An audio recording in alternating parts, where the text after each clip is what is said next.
Generally commercial మూవీస్‌లోని villain ఎవరు అనేది మనకి ముందే చూపిచ్చేస్తారు. మూవీ ఎండ్ అయినంత వరకు ఆ విలన్ రోల్‌తోనే మొత్తం మూవీని నడిపించి ఎండ్ చేసేస్తారు. బట్ కొన్ని మూవీస్‌లో అలా కాదు. ముఖ్యంగా థ్రిల్లర్ టైప్ ఆఫ్ మూవీస్‌లో అయితే అసలు గెస్ కూడా చెయ్యలేము.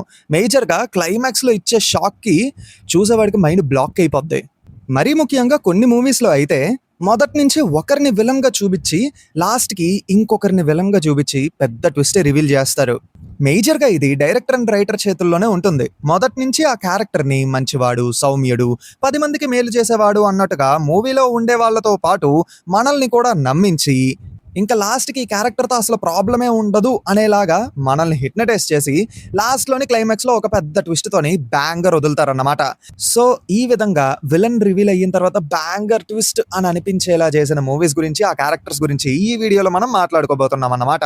మరి వీడియో ఎండ్ వరకు చూసిన తర్వాత లైక్, షేర్, సబ్స్క్రైబ్ తప్పనిసరి. వాయిస్ ఆల్ ఎట్ మామ ఇంకా మొదలు పెడదామా? Audio Jungle. హాయ్, హలో, నమస్తే and welcome to news 3 people. Number 1 రంగం. అసలు ఈ మూవీలో క్లైమాక్స్ ఇచ్చిన ట్విస్ట్‌కి పిచ్చి పీక్స్‌కెళ్ళిపోయిందన్నమాట ఆడియన్స్‌కి.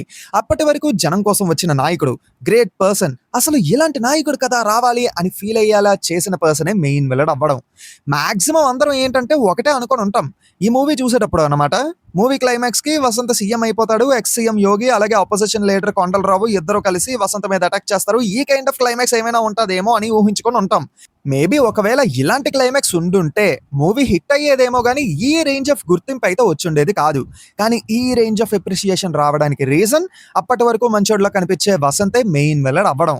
మేజర్‌గా బాంబ్ బ్లాస్ట్ అవ్వడానికి రీజన్ కూడా వసంతే అవ్వడం. మొత్తం సినిమాలోని తనకి సపోర్ట్‌గా అలాగే యాంటీగా జరిగిన ప్రతీదీ తానే ప్లాన్ చేసుకున్నాడని చెప్పి రివీల్ చెయ్యటం. ఈ ఒక్క ట్విస్ట్‌తోని మైండ్ మామూలుగా బ్లాక్ అవ్వలేదు ఆడియన్స్‌కి. అసలు ఇలాంటి క్లైమాక్స్ కూడా ఉంటుందా అని చెప్పి ఆలోచనలోకి కూడా రాలేదు ఆడియన్స్‌కి. పైగా అశ్విన్ అలాగే వసంత్ ఇద్దరూ ఫ్రెండ్స్ అవ్వడం, అశ్విన్‌కి తన ఫ్రెండ్ ఎంత దుర్మార్గుడని నిజం తెలియడం, ఆ ఫ్రెండ్‌షిప్ బాండ్ ఇవన్నీ ఎమోషనల్‌గా కూడా ఇంకా బాగా కనెక్ట్ అయ్యాయన్నమాట. డెఫినెట్‌లీ ఇదొక గేమ్ చేంజింగ్ క్లైమాక్స్ అని చెప్పాలి. Number 2 I Manoharudu. నిజానికి ఆ pre release hype, wrong promotions పక్కన పెడితే 'ఐ' మూవీ ఒక మంచి సినిమా అని చెప్పొచ్చు. అంటే కొన్ని ఫ్లాస్ ఉన్నప్పటికీ శంకర్ గారు 'రోబో' తర్వాత తీసిన డిసప్పాయింటింగ్ మూవీస్‌తో కంపేర్ చేసుకుంటే 'ఐ' మూవీ చాలా బెటర్ ఉంటుంది. ఇంకా ట్విస్ట్ గురించి చూసుకుంటే కొంచెం అంటే కొంచెం కూడా అసలు పక్కనే ఉన్న డాక్టర్ మెయిన్ విలన్ అవుతాడు అని చెప్పి డౌట్ రాదన్నమాట మనకి. అసలు ఆ కోణంలో కూడా ఆలోచించం మనం. ఎందుకంటే అప్పటికే సెట్ చేయాల్సిన విలన్స్‌ని ప్రాపర్‌గా సెట్ చేసేసారు. వాళ్ళ మీద రివెంజ్ ప్లాన్ అనేది వెళ్తూ ఉంటుందన్నమాట. అంటే నాన్ లీనియర్ స్క్రీన్ ప్లేలోని. బట్ ఎప్పుడైతే ఆయనేరా మెయిన్ విలన్ అని రివీల్ చేస్తారో ఫుల్ షాక్. శోభన్ బాబులాగా సైడ్ పాపిడి తీసుకొనున్న అంకుల్‌లోని ఇంత పెద్ద పాడుబుద్ధున్న రాజనాల ఉన్నాడా అని చెప్పి తెలుస్తుంది మనకి. అసలు ఈ ట్విస్ట్ గురించి జనం ఎక్కువగా మాట్లాడుకోవడం తక్కువ, కానీ ఒకవేళ మూవీకి మంచి అప్లాస్ వచ్చుండుంటే ఇదొక క్రేజీ లెవెల్ ట్విస్ట్ అయ్యి ఉండేది. నెంబర్ 3 అతడు. అసలు నందుకిచ్చిన డీల్ ఒకటి, అక్కడ జరిగిందొకటి. బుల్లెట్ కాల్చింది నందు కాదు. శివారెడ్డి చావుకి కారణం కూడా నందు కాదు. కానీ తన చావుకి కారణం నందుయే అన్నట్టుగా ముద్ర పడిపోయింది.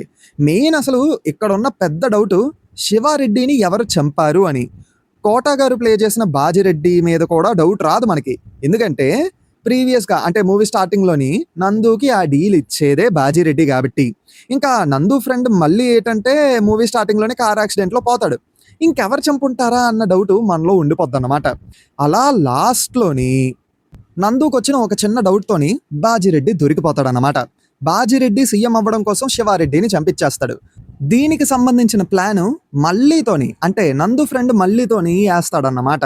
అలా బాజిరెడ్డి సీఎం అయిపోవచ్చు, నందు జైలుకెళ్ళిపోవచ్చు, మళ్ళీ కాస్త కొంచెం ప్రాఫిటబుల్ అయిపోవచ్చు. కానీ లాస్ట్‌లోని నందు వచ్చి మొత్తం చెడగొట్టేస్తాడు. బట్ ఈ ట్విస్ట్ మాత్రం ఆడియన్స్‌ని షాక్ అయ్యేలా చేసిందనే చెప్పాలి.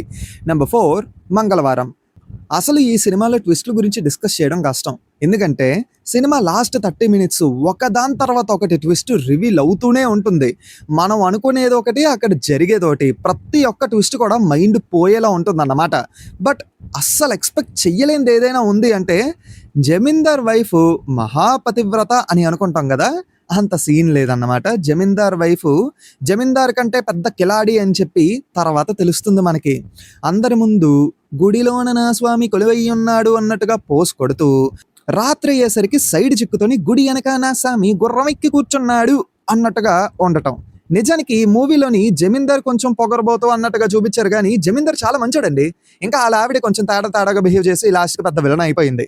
నిజానికి మంగళవారం movie deserves much more appreciation అని అనిపిస్తుంది నాకు ప్రతిసారి. మీకు అలానే అనిపించిందా? కామెంట్స్లో చెప్పండి. నెంబర్ 5 మహారాజా. మంగళవారంలానే ఈ మూవీలో కూడా ట్విస్టుల మీద ట్విస్టులు బేభత్సంగా ఉంటాయి. ఒక్కటి కూడా మనం ఊహించినట్టు ఉండదు. బట్ మహారాజా స్క్రీన్ ప్లే మాత్రం టాప్ నాచ్ ఉంటుంది.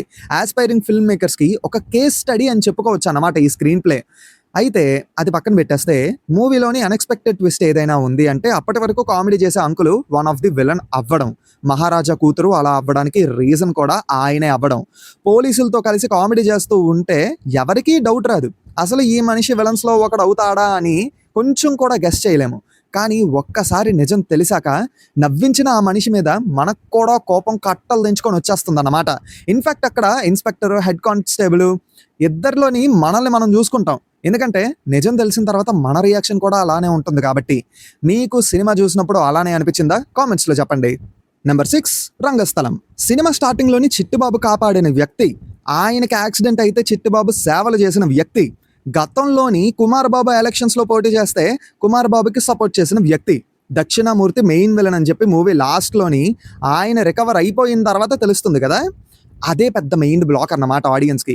ఎందుకంటే ఫణీంద్ర భూపతియే మెయిన్ విలన్ అన్నట్టుగా మూవీ మొదటి నుంచి చూపించుకుంటూ వచ్చారు. మెయిన్ కాన్ఫ్లిక్ట్, ఇష్యూ ప్రతిదీ అతనితోనే లింక్ అయి ఉంటుంది. ఎక్కడా కూడా దక్షిణామూర్తి మీద డౌట్ కూడా రాదు. మెయిన్ దక్షిణామూర్తి కూడా కుమార్ బాబుకి సపోర్ట్ చేయడం వల్ల కొంచెం కూడా డౌట్ రాదు.